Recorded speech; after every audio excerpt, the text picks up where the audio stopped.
Champions ట్రోఫీలో ఇప్పటికే group A నుంచి సెమీఫైనల్స్ ఆడే జట్లు తెలిసిపోయింది. వరుసగా 2 విజయాలతో భారత్, న్యూజిలాండ్ ఆ బెర్తులు పట్టేశాయి. కానీ గ్రూప్ బిలో మాత్రం పోరు రసవత్తరంగా మారింది. 2 స్థానాల కోసం 3 జట్లు రేసులో నిలిచాయి. ఈ గ్రూప్లో దక్షిణాఫ్రికా, ఆస్ట్రేలియా, ఆఫ్ఘనిస్తాన్ మధ్య ముక్కోన పోటీ నెలకొంది.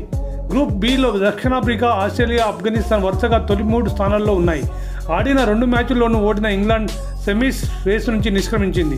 2 మ్యాచ్ల్లో ఓ విజయం, వర్షంతో ఓ మ్యాచ్ రద్దు కారణంగా సౌత్ ఆఫ్రికా, ఆసీస్ ఖాతాలో పడే 3 పాయింట్లు ఉన్నాయి. కానీ దక్షిణాఫ్రికా నెట్ రన్ రేట్ చూసినట్లయితే 2.140, ఆసీస్ 0.475 కంటే మెరుగ్గా ఉంది. దక్షిణాఫ్రికా చేతిలో ఓడి ఇంగ్లాండ్పై గెలిచిన ఆఫ్ఘన్ 0.990 నెట్ రన్ రేట్తో ఉంది.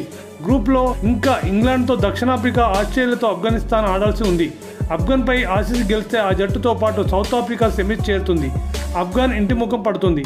ఆస్ట్రేలియాపై గెలిస్తే ఆఫ్ఘనిస్తాన్ నేరుగా సెమీస్కు అర్హత సాధిస్తుంది.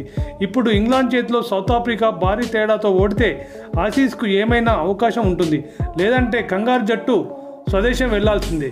ఇంగ్లాండ్పై నెగ్గితే సౌత్ ఆఫ్రికా డైరెక్ట్గా సెమీస్లోకి ఎంట్రీ ఇస్తుంది.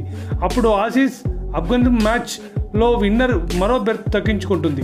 గ్రూప్ బిలో 2 స్థానాల కోసం 3 జట్లు ఫైట్ చేస్తుండడం ఛాంపియన్స్ ట్రోఫీని ఆసక్తిని మరింత పెంచింది. గ్రూప్ ఏలో అయితే ఎలాంటి సస్పెన్స్ లేకుండానే 2 జట్లు సెమీస్కి వెళ్ళిపోయాయి. గ్రూప్ ఏలో బంగ్లాదేశ్, పాకిస్తాన్పై గెలిచిన భారత్, న్యూజిలాండ్ డైరెక్ట్గా సెమీస్ బెర్త్ పట్టేశాయి. బంగ్లా, పాక్ ఇంటిముఖం పట్టాయి.